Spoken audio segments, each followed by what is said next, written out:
Waalaikumsalam warahmatullahi wabarakatuh. Baik, langsung saja Pak Ilham. Ini adalah lembar catatan percakapan pasca observasi di kelas tadi. Yang pertama, catatan refleksi guru untuk panjenengan dari saya sebagai kepala sekolah. Mungkin tadi yang kurang itu ditunjukkan ada aksi nyatanya. Ya, tadi kan saya minta untuk di akhir, oh ini loh contoh perilaku kenakalan remaja. Nah, terus dampaknya kalau sudah melakukan itu apa? Jadi kayak bermain peran gitu Pak.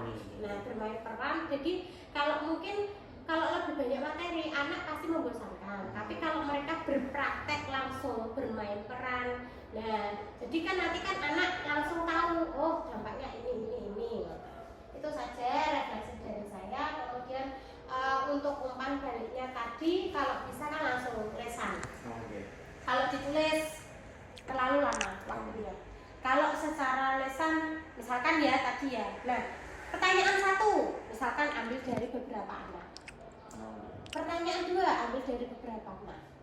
Itu malah lebih cepat. Jadi ada interaksi antara panjenengan sebagai guru dengan siswa. Itu. Kemudian rencana tindak lanjut. Ya, rencana tindak lanjut setelah ini kalau dari saya, karena panjenengan itu guru BK, lebih banyak untuk aksi nyatanya gitu. Untuk aksi nyatanya kalau bisa itu lebih banyak seperti implementasinya. Jadi kalau materi anak pasti bosan. Mungkin itu saja, nanti bisa diterapkan di kelas panjenengan, karena kalau konseling kan beda. Kalau konseling itu kan anak-anak yang mungkin ada pendampingan khusus, tidak hanya untuk anak yang nakal saja, tapi anak-anak yang istimewa, anak-anak yang berprestasi. Itu kan hanya interaksi antara panjenengan dan satu anak saja. Tapi kalau di kelas lebih ngena. Jadi anak-anak ini melihat juga, nanti mereka membayangkan posisi dia itu, oh iya ternyata aku nak melakukan kenakalan remaja itu nanti dampaknya juga bahaya ya, enggak hanya untuk saya tapi juga keluarga akan menanggung resikonya juga. Nah, itu saja sih mungkin dari saya. Terima kasih banyak, ini luar biasa tadi. Anak juga antusias ya Pak ya, tadi aktif juga. Kalau dari kelas alhamdulillah, untuk tujuan panjenengan, tujuan pembelajaran sudah disampaikan, kelas sudah aktif, metode ceramahnya tadi sudah ada, terus diskusinya, kemudian tanya jawab, pendapat tadi hanya kurang lesan ya. Itu saja mungkin dari saya. Terima kasih Pak Ilham, saya tutup. Wassalamualaikum warahmatullahi wabarakatuh. Waalaikumsalam warahmatullahi wabarakatuh. Waalaikumsalam warahmatullahi wabarakatuh.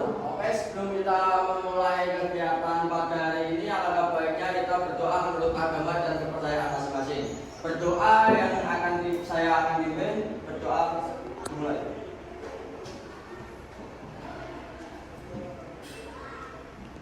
Oke, pertama-tama sebelum kita ke materi kenakalan remaja atau menghindari kenakalan remaja, saya memiliki sebuah permainan terlebih dahulu. Permainan kali ini adalah tentang akhiran kata. Ketika saya menyebutkan kata suatu benda atau nama buah, nanti bisa dilanjutkan di akhiran kata. Kata-kata kuncinya yang di akhir kata. Oke? Bisa dimulai? Oke, contohnya Ricky berjalan-jalan di pasar. Ricky sedang membeli buah naga.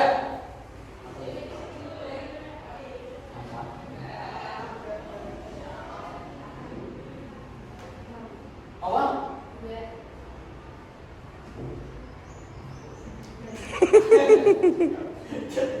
Oke, 5 soal ya. 5. Apa yang kamu ketahui tentang kenakalan remaja itu sendiri?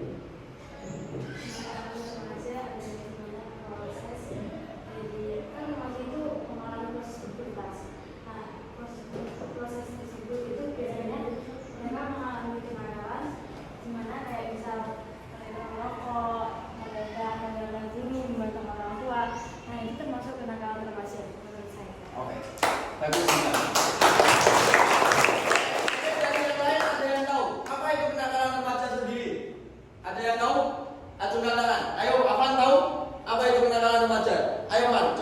pelajaran. Apa itu yang dimaksud dengan kenakalan remaja sendiri?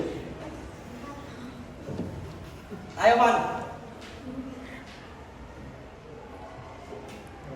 Malah ngabruk wong iki.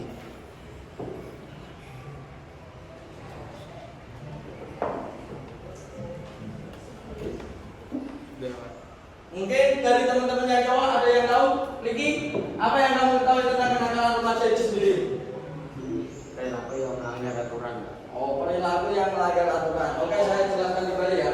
Kenakalan remaja adalah pelampiasan masalah yang dihadapi oleh kalangan remaja yang tindakannya menyimpang. Paham? Jadi itu suatu tindakan yang perbuatannya itu menyimpang. Contohnya ya kayak kalian di sekolah tidak mematuhi tata tertib yang ada di sekolahan. Contohnya seperti itu. Menurut ahli sosiologi Kartono, kenakalan remaja atau dalam bahasa Inggris dikenal dengan istilah juvenile delinquency, merupakan gejala patologis atau ilmu yang mempelajari penyakit dan bagaimana penyakit itu terjadi pada remaja yang disebabkan oleh suatu bentuk pengabaian sosial. Akibatnya mereka mengembangkan bentuk perilaku yang menyimpang. Sedangkan menurut Chandra, kenakalan remaja merupakan kumpulan berbagai perilaku remaja yang tidak dapat diterima secara sosial hingga terjadi tindakan kriminal. Jadi itu contohnya itu seperti ini. Ketika remaja melakukan suatu tindakan kriminal itu pasti ada gejala, entah itu dari pengaruh teman atau kalian itu tidak bisa menerima kehidupan sosial di masyarakat. Contohnya kontrol diri kalian yang terjadi. Bisa dipahami? Kita lanjut ya. Kenapa sih seorang remaja terjun ke dunia kenakalan remaja, dan bagaimana kita sebagai remaja bisa menghadapinya? Ada 3 hal penting hal ini, yaitu keluarga. Keluarga itu adalah salah satu agar kalian tidak terjun ke dunia kenakalan remaja. Yang kedua, pergaulan. Pergaulan itu sangat mempengaruhi sekali dalam kenakalan remaja itu sendiri. Yang ketiga itu remaja itu sendiri. Jadi kalian tidak pintar-pintar dalam mencari kegiatan-kegiatan yang positif sehingga kalian itu terjadilah kenakalan-kenakalan itu. Paham? Apa Adil? Kenapa? Jangan nakal. Oke, jangan nakal terus, jangan nakal deh. Jangan keluarga, pergaulan dan remaja itu sendiri, Pak. Oke. Kita lanjut. Jenis-jenis dan kenakalan remaja. Berikut ini beberapa dan sebab kenakalan remaja. Di antaranya yang 1, berkelahi atau tawuran. Di sini ada yang pernah berkelahi? Afan. Pernah berantem sama Wahyu? Sadar. Yang kedua, membolos. Sing sering bolos di sapa? Sing sering turu ning musala. Apip. Riki, merokok atau obat-obatan atau narkoba, pacaran di luar batas, terutama buat yang cewek ini. Opo wi? Pacaran di luar batas, ketika ini tubuh itu sebuah aset kalian, jadi harus dijaga baik-baik untuk suami kalian nanti. Oke, dari sini paham? Geng dan kegiatan negatif. Di sini masih ada genggengan antara cowok cewek. Banyak. Sendiri. Tenane. Insyaallah. Yang kelima, melakukan tindakan bullying. Ini adalah salah satu contoh yang terjadi di sekolah kita, masih banyak tindakan bullying yang terjadi. Memang tindakan bullying itu tanpa kita sadari bahwa tindakan bullying itu sering terjadi. Memang di pikiran kita bahwa itu ini dia bullying, ini hanya bercanda saja. Seperti itu. Yang keenam, yang ketujuh, perbuatan pelanggaran etika dan sopan santun. Yang ke-8, pencurian, perampokan dan tindakan kriminal lainnya. Paham sampai sini? Ada 2 faktor terjadinya kenakalan remaja, yaitu faktor internal. Faktor internal itu faktor dari diri kalian sendiri, yaitu yang pertama itu krisis identitas, perubahan biologis dan sosiologis pada diri remaja memungkinkan terjadinya bentuk integrasi. Pertama, terbentuknya perasaan ada konsisten dalam kehidupannya. Yang kedua, tercapainya identitas peran. Kenakalan remaja itu karena remaja gagal mencapai masa integrasinya. Jadi, gue ingin sesuatu hal, tapi ketika kalian gagal melakukan itu, kalian tidak bisa memberi dan belakang itu. Oh, aku nggak gagal ya, bisa atau tapi kalian ketika kalian gagal, kalian itu malah frustasi. Terus beralih lagi, contohnya mabuk-mabukan, kan habis stres, buah. Lanjut ya, kontrol diri yang lemah. Ini adalah salah satu buat yang para cowok dan cewek ini. Kontrol diri yang lemah sangat mempengaruhi bagi kalian yang remaja sering diajak temennya. Biasanya ketika yang kemarin contoh kejadian di sini yang kemarin adalah anak-anak pada merokok. Yang terlibat siapa saja kemarin? Yang banyak ya itu ya cowok-cowok ya. Ya itu karena rokok sabatan digawe jolinan. Mergo kontrol diri ini ya sing rendah kuwi. Ah jajal-jajal tak apa. Piye to rasane? Oh yo enak iki. Yo wis dah ini terlibat lah kuwi. Yo contohnya kayak iki ketika saya tanya ini. Ini kamu rokok iki? Rokok Pak. Jajal to Pak. Kok enak. Awal mulanya iki jajal tapi ya kok enak. Yo wong wedok pun juga koyo ngono. Awalnya coba-coba, lah kok enak. Lah lanjut terus itu. Nah, kok enak. Yang kedua, faktor eksternal. Faktor eksternal adalah faktor yang dari luar. Contoh dari sisi saya ada keluarga dan perceraian orang tua. Biasanya dapat menimbulkan remaja itu adu sama penuh. Adanya komunikasi antar keluarga atau perselisihan antara anggota keluarga biasanya memicu perilaku negatif pada remaja. Nah, orang muslim luar dia mungkin dia sama dia ada perselisihan sendiri. Namanya rumah tangga, kita cuek aja. Yang penting kita kalau ada keluh kesah sama orang tua, dia ceritakan saja. Orang tua penting untuk menceritakan. Yang kedua, teman sebaya yang kurang baik. Yang ketiga, komunitas lingkungan tempat tinggal yang kurang baik. Ini yang nomor sing omahe lingkungannya ngomong mabuk-mabukan. Oke. Botorjo Bin, aman Bin. Botorjo, kakak. Botorjo mesti wae bendalem. Merana sapa? Merana apik. Merana apik. Pengaruh dampak negatif pengembangan iptek terbentuknya oleh keadaan yang memaksa kondisi ekonomi. Akibat yang ditimbulkan berikut dampak atau akibat yang ditimbulkan oleh kenakalan remaja antara lain yaitu bagi diri remaja sendiri. Jadi kalau kalian merasa bukan sok gagal-gagal ya, nakal pun bukan dari sok kue gagal atau wah aku sangar ya. Dalam hatimu memang sangar, tapi ketika dilihat oleh orang lain, oh posisi sapi, lalu Allah, boleh menunjukkan puncak, contohnya seperti itu. Akibat dari kenakalan yang dilakukan oleh remaja akan berdampak bagi dirinya sendiri dan sangat merugikan baik fisik dan mental. Walaupun perbuatan itu dapat memberikan suatu kenikmatan, tetapi semua hanya kenikmatan sesaat. Ya contohnya kalau kalian merokok, kan nikmatnya hanya sesaat ini. Kalian mabuk, hanya nikmatnya pada saat ketika kalian mabuk saja. Tapi kan tidak tahu dampak-dampaknya itu apa saja bagi fisik kalian. Paham sampai sini? Murid terus siap.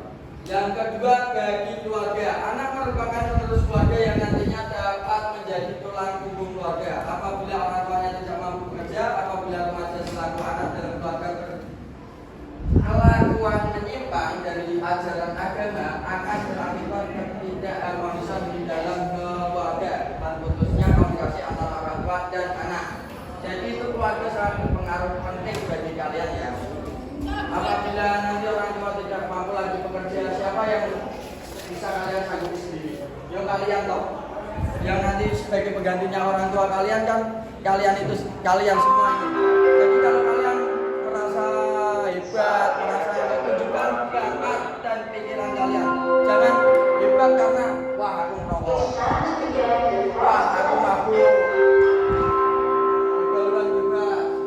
Pacaran, gonta-ganti pacar, ini calon kita ganti pacar. kamu sendiri? Hah? Ricky, udah pernah pacaran Ricky? Oh ya udah. Neng kali. Ilma pernah pacaran Ilma? Sama teman satu kelas sudah pernah Ilma? Tenanan Sama siapa Ilma pacarannya? Belum, Pak. Sama Sada, Pak. Sada, Pak. Sada? Ya. Oh sama Sada? Oh iya. Oh ya wis pantes dong, tapi ya. Tapi besok aja.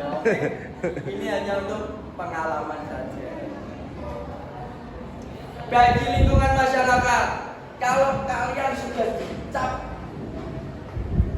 alah bocah ini senengannya makmur, mesti dicap di lingkungan masyarakat. Berkoyak terus. Ketika kami sudah melakukan banyak hal tentang kebaikan, nggak pernah dianggap. Tapi ketika kami sudah melakukan satu kesalahan, ya contohnya kemarin makmur, ya wis. Seterusnya kami dicap, alah bocah ini aneh, lingkungannya orang tahu gak bisa seneng-senengnya. Apa mereka jadi JSB kok sampai dicap pemakmur? Kan ya waduh toh. Yaudah. Si keluarga ini aku ingin cerita pengalaman ibu sendiri. Soalnya aku dulu ya juga kayak kalian pernah mengalami masa SMP juga. Pak Ilham merokok ada SMP? Rokok. Pak Ilham aku udah mampu. Tapi apa tanggapan keluarga? Ketika kalian pulang malu sedikit baik, kalian nggak ngapa-ngapain, yang rokok nggak mampu, tapi sudah mindset orang tua kalian apa di rumah? Ah, mesti bermakmur. Ah, mesti bertubuh bukan mindset itu bakal hilang sewong-wong. Ketika kalian harus dicap, sering melakukan bakal langsung seterusnya.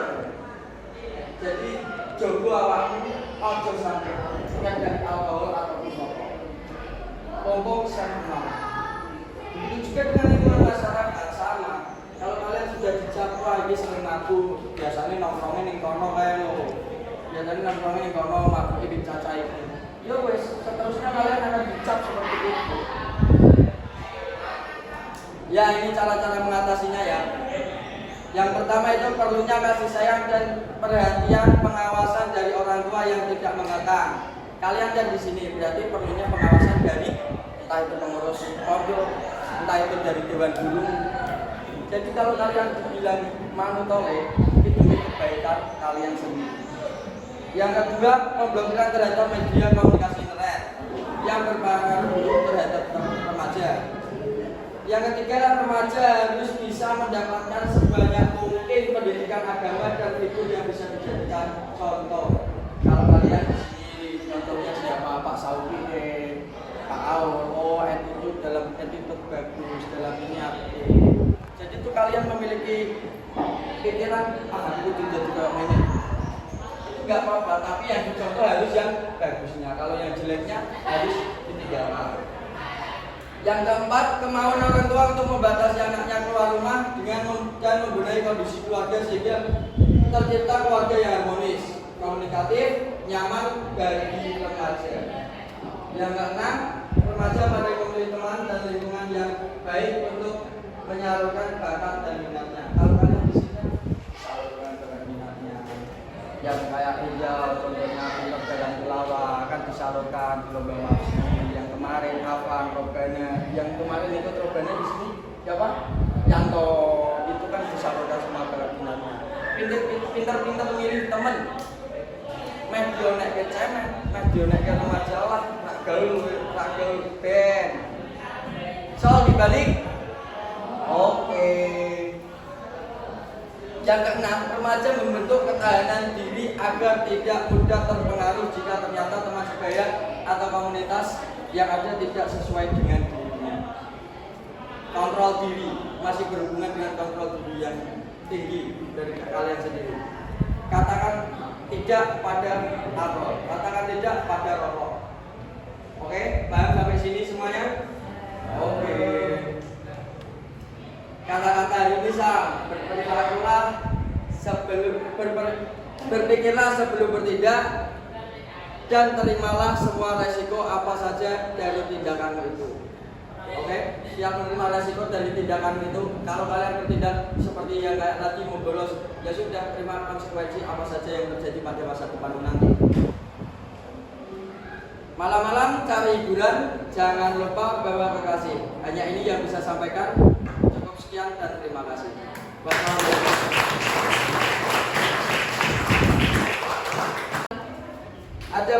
5 pertanyaan dan beri nama di sopian tengah saja. Pertanyaan yang pertama, menurut kalian baikkah kenakalan remaja itu bagi diri kita?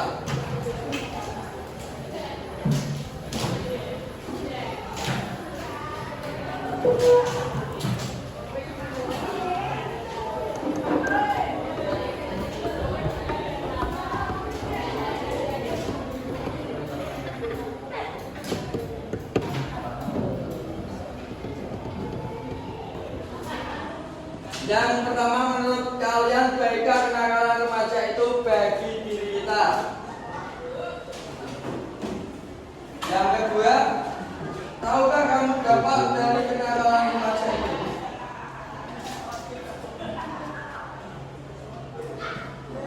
Yang ketiga, bagaimana perasaanmu setelah menerima materi tentang cara menghindari kenakalan remaja?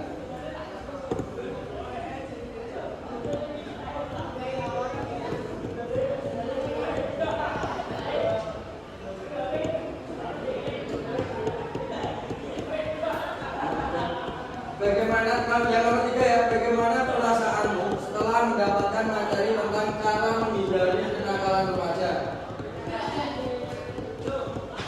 Bagaimana perasaanmu setelah mendapatkan materi tentang cara menghindari kenakalan remaja? Yang keempat, apa setelah menerima materi masih ada hal yang perlu disampaikan ke saya?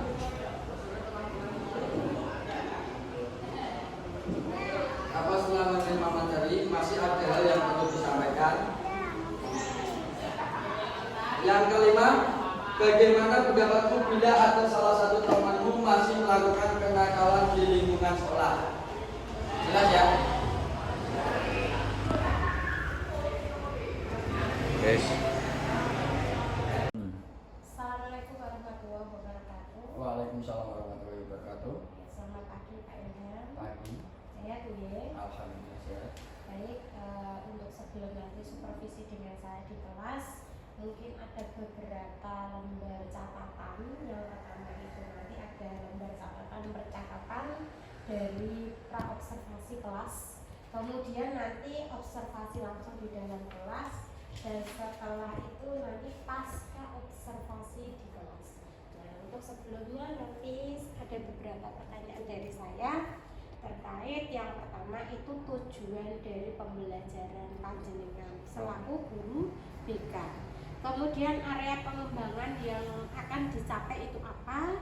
Strateginya itu bagaimana yang sudah panjenengan siapkan, dan yang terakhir nanti mungkin ada evaluasi ya, mungkin dari kegiatan nanti apa saja yang perlu dievaluasi atau refleksi nanti. Baik, sebelum itu yang pertama saya ingin bertanya terkait tujuan pembelajarannya itu jenengan berpusat kemana? Untuk tujuan dari materi yang saya akan sampaikan itu mengenai tentang menghindari cara kenakalan remaja.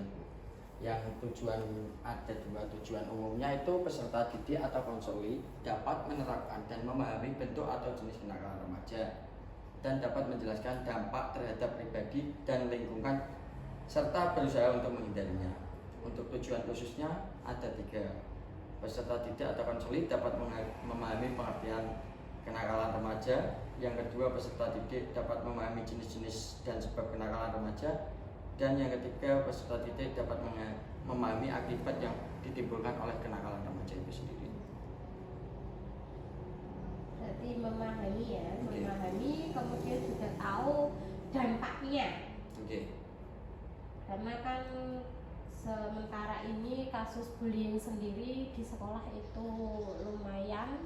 Jadi mungkin ini juga harus digarisbawahi bahwa anti bullying itu benar-benar harus ditindak tegas untuk di satuan pendidikan.